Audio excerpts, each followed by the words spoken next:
Hello brother, hi sir. ఏం చేస్తుంటావు? పని చేస్తా, కూలి పని సార్. ఏం పేరు మీ పేరు? ప్రవీణ్ సార్. ప్రజెంట్ ఆంధ్రలో గవర్నమెంట్ పరిపాలన ఎలా ఉంది? బాగుంది సార్. బాగుందంటే ఎలా? నవరత్న పథకాలన్నీ ఇస్తున్నారండి. వాలంటరీ వ్యవస్థ కూడా బాగానే ఉందండి. జగన్ పాలన కూడా బాగానే ఉందండి. అంటే వాలంటీర్ ఇంతకు ముందు ప్రభుత్వాలు చూసారు, ఈ ప్రభుత్వాలు చూసారు, కంపేరింగ్ చెప్తే ఏ ప్రభుత్వం బాగుంది? వైఎస్ఆర్ కాంగ్రెస్ పార్టీ ప్రభుత్వం బాగుందండి. ఎన్నాళ్ళు మనం పెన్షన్ తీసుకోవాలంటే మనం సెంటర్కి వెళ్ళి తీసుకోవడం వచ్చి మళ్ళీ అక్కడ ఆఫీస్ దగ్గర వెయిట్ చేసి ఉండేది. ఇప్పుడు అలాగే డైరెక్ట్గా ఇంటికి వస్తుందండి పెన్షన్. రేషన్కి వెళ్ళాలంటే రేషన్ కూడా అక్కడ వెళ్ళి తీసుకోవడం వస్తుంది. ఇప్పుడు డైరెక్ట్గా ఇంటికి వస్తుంది పెన్షన్ కూడా.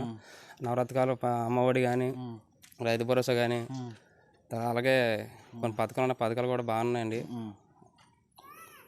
అలాగే అభివృద్ధి పరంగా చూసుకుంటే మీకు ఒక పంచాయతీ ఉంది కదా, పంచాయతీలో ఏమేమి కట్టారు? అంటే ఏమన్నా అభివృద్ధి కార్యక్రమాలు ఏం చేశారా? ఏమన్నా కన్స్ట్రక్షన్ అంటే సచివాలయం కానీ, నాడు నేడు కానీ, రైతు భరోసా కేంద్రాలు ఏమన్నా కట్టారా? కట్టారు సార్.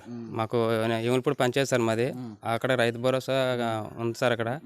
అలాగే నాడు నీరు కూడా ఉందండి.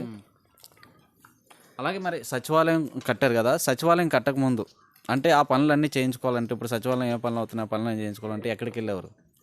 అంటే అక్కడికి వెళ్ళాలంటే పంచాయతీకి వెళ్ళాను సార్.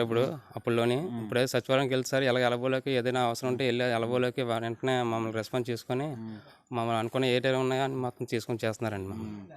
అలాగే మరి నెక్స్ట్ ఆంధ్రాలో ఎలక్షన్స్ వస్తున్నాయి, ఏ పార్టీ వస్తే బాగుంటుంది? వైఎస్ఆర్ పార్టీ వస్తే బాగుంటుందండి. వైఎస్ జగన్ గారు వస్తే బాగుంటుందండి. మరి ఎందుకని ఇటు చంద్రబాబు నాయుడు కూడా అభివృద్ధి చేయట్లేదు, పథకాలు ఎవరికి వాళ్ళ కార్యకర్తలకు ఇస్తున్నారు? మరి ఈ పథకాలు ఇస్తాడు పార్టీలు చూసిస్తున్నారా లేకపోతే అర్హులైన ప్రతి ఒక్కరికి ఇస్తున్నారు? అరుగులు అయిన ప్రతి ఒక్కరు కూడా ఇస్తున్నారు. పార్టీలు చూడలేదండి. పార్టీలు చూడలేదు, మతాలు చూడలేదు, కులం చూడలేదు, అన్ని చూడలేదు. ఎవరైనా సరే, ఎవరికైనా అరుగులు ఎవరికైనా సరే ఇస్తున్నారండి. ఓకే, మరి ఆ ఎలక్షన్స్ వస్తున్నాయి కదా, ఏ పార్టీ వస్తే బాగుంటుంది? జగన్ పార్టీ వస్తే బాగుంటుందండి. వైఎస్ఆర్ పార్టీ వస్తేనే బాగుంటుందండి. మరి చంద్రబాబు నాయుడు, పవన్ కళ్యాణ్ కలిసి వస్తున్నారు, తట్టుకోగలరా? ఎంతమంది వచ్చినా సరే జగన్ అన్న ఆవిడిచ్చినాక ఎవరికి సరిపోరండి.